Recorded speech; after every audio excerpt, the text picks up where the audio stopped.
Okay, this is Dr. Mark Carriage, uh, doing another YouTube video in my therapy series. This time, this is part two, defining therapeutic change. Okay, this is a short video. All you want to know about therapeutic change. This is a video made for professionals in mental health field. I use a lot of psychobabble terminology, as we like to in the field. Uh, This is not for kids. This is strictly for people in mental health that are wanting to maybe get a different slant on what therapeutic change is. Okay, I've been around studying this stuff since actually 1979. Um, I've been around the field, we'll say 45 years or so. I received my bachelor's degree in psychology 1976 at SIU Edwardsville, Illinois. Master's in counseling 1981. Um, St. Louis University, St. Louis, and a PhD in 1985, St. Louis University, with a focus on counseling psychology internship at Texas Tech University. 1984-85. My focus of PhD was individual marriage and family therapy. Hence, after my internship, I went to the prison system, worked there for 40 years, off and on different capacities. But I did retire from the state in 2012. I had 27 in. I was managing the sexual aggression program, sexually dangerous person program in Illinois. First at Menard Psychiatric Center, then at Big Muddy River Correctional Center. So I started at Centralia Correctional Center in 1985 because somebody asked me if I needed a job. Of course, I needed a job. Blah blah blah. Ended up there as a psychologist two. Transferred to Menard Psych, uh, which is in Chester, Illinois. 1989 as a Psych 3. Was promoted somewhere around 94 ish to a PSA, which is a psych administrator type position. Um, and then towards the end of 95, moved to Big Muddy River Correctional Center for the next 17 and a half years or so. And voila, retired in 2012 just to take another position. And my history goes on and on. I also taught adjunct faculty for several different universities, including UMSL in St. Louis, primarily at Lindenwood University, and especially when I was in the Belleville campus. And then I switched over to McKendree to supervise the group program until it was near COVID. At any rate, I've been around and done a lot of stuff. So I've broken down all my lectures and such and workshops into different series, four series: one on hypnotic, two on group, three on therapy, and four on sexual aggression. I will be at least doing a couple out of the sexual aggression field after I finish with this because I did want them to be taped. That's a whole nother story.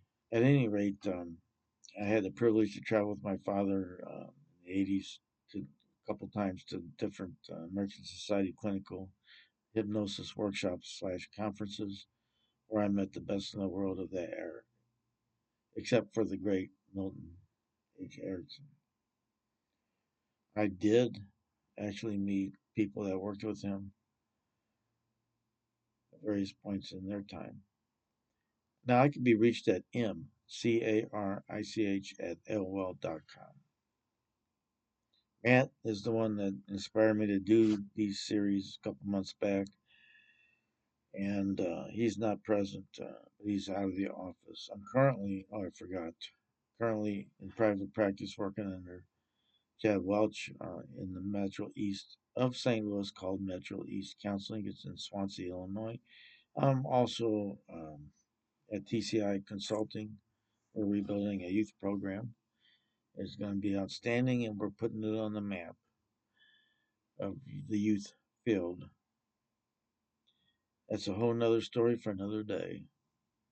At any rate, uh, I do consult with them. They're in Cloquia Heights, which is in the metro east of St. Louis. Okay, so defining change. What is change? Simply puts, a difference at some level. It has to be a perception because that's all we do is perceive, bro. It's pretty simple. So, what's therapeutic change? It's a change in functioning. Call it what you want, mental health functioning. It's a change equals a difference in functioning at different levels, and which affects different experiential domains. Again, this is kind of my generic viewpoint. You got to realize there's numerous theories and therapies and all that crap, and um, they have their own view of change. Usually, maybe it's not well defined by the approach, but using the approach like the Adlerians, like insight leading up to behavioral change, they want to see action. So this is kind of what I've kind of distilled over the last 45 years of work, or maybe since 79, really. So I started really thinking about this stuff.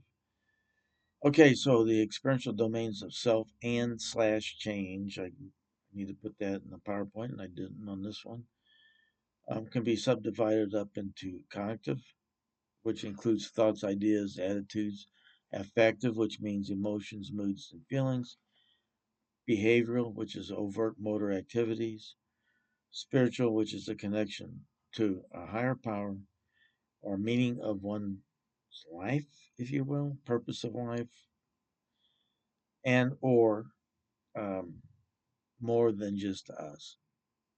Now, there is just more than just us. You can go outside at night, if it's not too smoggy and crap. When I was growing up, it would have been too damn smoggy to see. It looks like we're going back to that as everything gets so deregulated. But at any rate, I don't want to get off into that, but you can see countless stars and such on a good night. Maybe on a bad night, you can barely see the moon. But at any rate, it's out there, it's the universe, it's more than us, and that's spiritual. Um, I will say that I do believe in the connection to a higher power, is my orientation. But I do like the meaning and purpose of life. And also, there's more to us than just us. It's more out there especially from a holistic.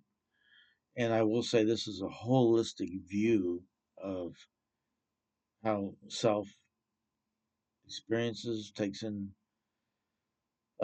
perceptions, and it gets activated in these different experiential domains. But change, the point I wanted to make is change can be looked at in these different areas too. So we're back to the list: biological, physiological, which is organs, and chemistry. We're constantly a chemistry set, an active one that is, and we're constantly bubbling because otherwise we'd be dead. So mind and body are connected. So the biological, physiological brain and organs are connected to the mind. Now, moving on. Socially or interpersonally, that's any kind of attachment, relationships, connections to others. Okay, contextual means background and environmental. I got contextual, the context is extremely important. Look at the Milgram experiments. Um, and the other, Milgram did one on authority, which he pretty much proved that what happened in Nazi Germany could happen anywhere. These days, it would probably be considered unethical, but at least he made the point. And then Zimbardo's Stanford prison experimental experiments, which really suggest the same thing. The context can define how people do behave. Believe me, I met people that were totally jerks and,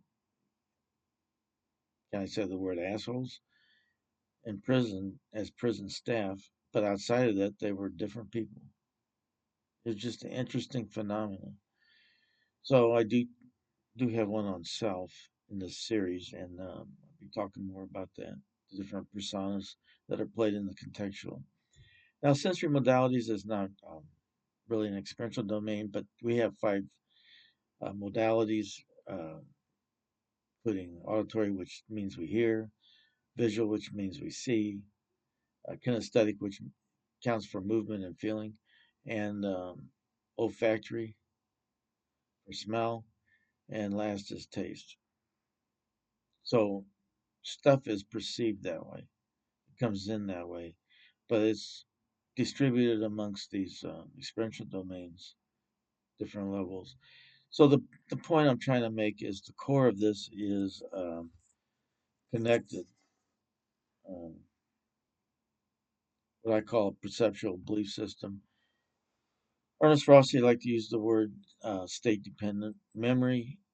I think at one level things are state dependent, another level some of those states are generalized or we wouldn't function. So, um, given that Ernest Rossi also emphasized that the mind body was connected, I'm taking it a step further by adding the perceptual belief systems. We have core beliefs that guide us, but they can be altered as well or suppressed as well. And I think that's an important aspect. A lot of this happens at the unconscious level. So you can see where all these domains and stuff are connected, and in the middle is the mind body perceptual belief system. I will say another thing about Ernest Rossi's work. He suggested that a lot of the problems, pathology, and such,